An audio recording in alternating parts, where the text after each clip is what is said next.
আছো বিজ্ঞানী? আমরা তো খুব ভালো আছি। তুমি কেমন আছো? আমিও খুব ভালো আছি। বন্ধু বিজ্ঞানী রূপকথা, তুমি আজ আমাদের কি খেলা দেখাবে? আজকে আমি তোমাদের বাতাসের খেলা দেখাবো। বন্ধু রূপকথা, আমার মনে হচ্ছে তোমার এই খেলাটা দারুণ হবে। রূপকথা, তুমি শুরু করো।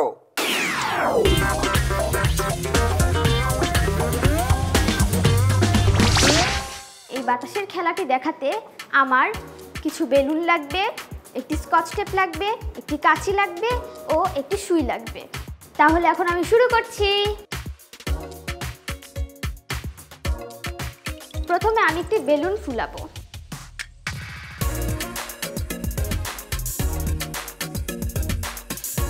এখন আমি আরো একটা বেলুন ফুলাবো।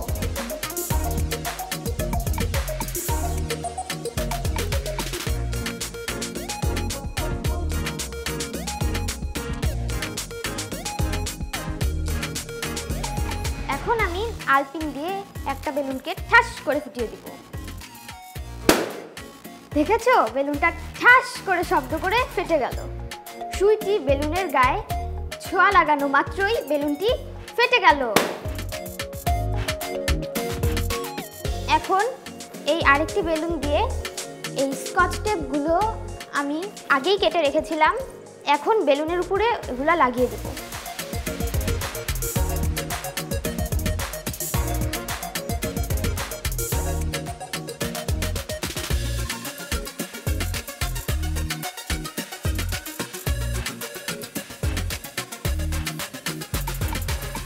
এখন আমি সুইটি বেলুনের মাঝখানে ঢুকিয়ে দিব, কিন্তু বেলুনটি ফাটবে না।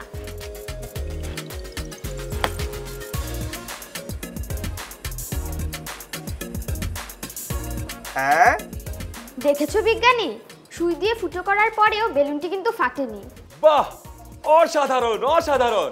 বন্ধু বিজ্ঞানী রূপকথা, তুমি দারুণ একটা খেলা দেখিয়েছো। হ্যাঁ রূপকথা, সত্যি অসাধারণ একটা খেলা দেখিয়েছো।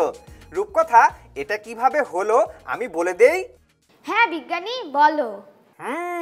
রূপকথা, তুমি সুই দিয়ে বেলুনগুলো অনায়াসেই ফাটিয়ে দিয়েছো, কিন্তু যখন বেলুনে স্কচ টেপ লাগিয়ে সুই দিয়ে বেলুন ফাটানোর চেষ্টা করেছো, তখন আর বেলুন ফাটেনি। আর বেলুন ফেটে যাওয়ার কারণ কি জানো? বেলুন বাতাসের চাপে খুব টান টান হয়ে থাকে। পিন দিয়ে ছিদ্র করলে মুহূর্তে ছিদ্র বড় হয়ে যায় এবং এর ভেতরের বাতাস প্রবল বেগে বেরিয়ে এসে বাইরের বাতাসের সাথে সংঘর্ষ করে, যার ফলে শব্দ তৈরি হয়। কিন্তু বেলুনে স্কচ টেপ লাগিয়ে দিলে বেলুন ছিদ্র করলেও ফুটো বড় হতে পারে না, তাই না ফেটে ধীরে ধীরে ছিদ্র দিয়ে বাতাস বের হয়ে বেলুন চুপসে যায়। বন্ধু রূপকথা, আমি কি ঠিক বলেছি? হ্যাঁ বিজ্ঞানী, তুমি একদম ঠিক বলেছো।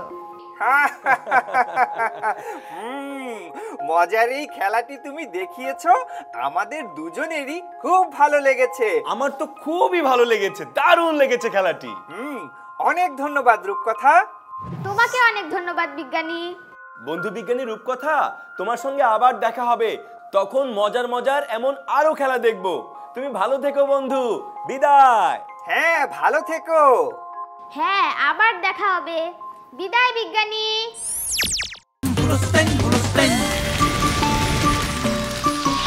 দুরন্ত। ফেসবুকে ফলো করো এবং ইউটিউবে সাবস্ক্রাইব করো দুরন্ত টিভি।